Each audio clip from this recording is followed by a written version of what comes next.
పట్ట వేలరాజు పౌడంపు మహారాజు భార్య ముత్యాలగన్నే ఒక్కప్పుడు సంతాన బలం ఇచ్చిన ఒక్క కొడుకును కన్న తల్లి ఒక్క కొడుకు కాదు, ఒక్క రూపాయి ముల్లె కాదు, ఒంటె దివసం కాదు, తోడా నాకు బిడ్డ కావాలన్నా అని తను బల్లల్లో పోసుకొని బండికి భార్య కట్టుకొని తిరుపతి తీరంగా మోనంది మానంది కాసి కైలేసే మొత్తం తిరిగొచ్చింది. గంగల ఒట్టుకున్న ఒక్క గుడి ఉన్నది, ఊరు లేచిపోయిందట, గుడి ఒక్కటే ఉన్నది. ఊరు లేచిపోయినాక గుడిలో లావట్టేటోళ్ళు ఎవరన్నా ఉంటారా? గుడిలో లావట్టేటోళ్ళు ఎవరు లేరు. గుడి లోపల శివలింగం ఉన్నది. లింగం కాడ తల్లి పూజలు చేస్తుంది. శంకరా ఎక్కడున్నావయ్యా, నువ్వే దిక్కు నువ్వే దివాని పూజలు చేస్తుంది. ఆ తల్లి పూజలు చేయబట్టి 41 రోజు అవుతుంది. కన్న తల్లి మధ్యలో అనుకున్నది, ఏ దేవుడు వచ్చి తక్కులేడు, సంతాన బలం నాకు ఇయ్యడు, ఈ లింగానికి సిద్ధలకు కొట్టుకున్న సత్తన అని లింగానికి గుద్దుకుంటుంది. ఒకవేళ నా భక్తురాలు చచ్చిపోతుందో ఏమో, నా భక్తురాలు చచ్చిపోయినాక నాకు పూజలు చేసేటోళ్ళు ఎవరు, సేవలు చేసేటోళ్ళు ఎవరు, మరి ఆమెకు బిడ్డ బలం ఉన్నదా లేదా అని కమ్మానికి కమ్మ మర్రే చుట్టుందట. బిడ్డ బలం ఉన్నది గాని ధనుడు ఆమె వంతు గాని సాధుకుడు బాకి లేదు.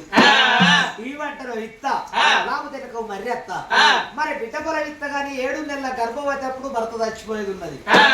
బిడ్డ పుట్టినాక 3 రోజుల తల్లి పానం పోయేది ఉంది. పానాన్ని కొప్పుకొని జీవనాన్ని కొప్పుకుంటేనో బిడ్డ బలం ఇత్త, మరి అత్తన్నాడు లోకాల శంకరుడు. ఎందరి మహిమలు దొరికిన యమలవాడ రాజన్న మహిమ ఎవ్వరకు తెలవదు. ఇప్పుడే పోతనాని అందుకు 3 అడుగులు ఎత్తున్నాడు.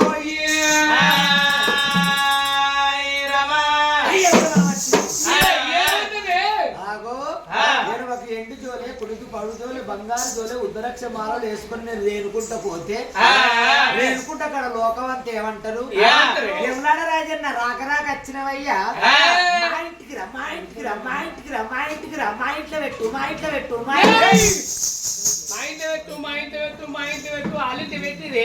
అయితే నా బంగారు పాదాలు తీసుకుపోయి వాళ్ళ ఇంట్లో వెళ్తే మా ఇల్లు పావన దీవనం అయితే మా ఇంటికి రా అంటారు. రేణుకుంట కాడ నేను ఎవరైనా ఇల్లు అని తిరగాలి, అక్కడనే రేణుకుంట కాడ తిరిగితే తెల్లారుతుంది, తెల్లారుతుంది. ఇక్కడ నాకు 2 పెళ్ళాలు ఉన్నాయి,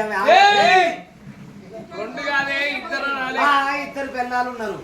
నా పిల్లలు ఆగమైతారో ఏమో, లోకాల శంకరుడు మారు కొట్టి మారు వేసాడు, బండాలు పట్టిండు, ఊపిరి పట్టి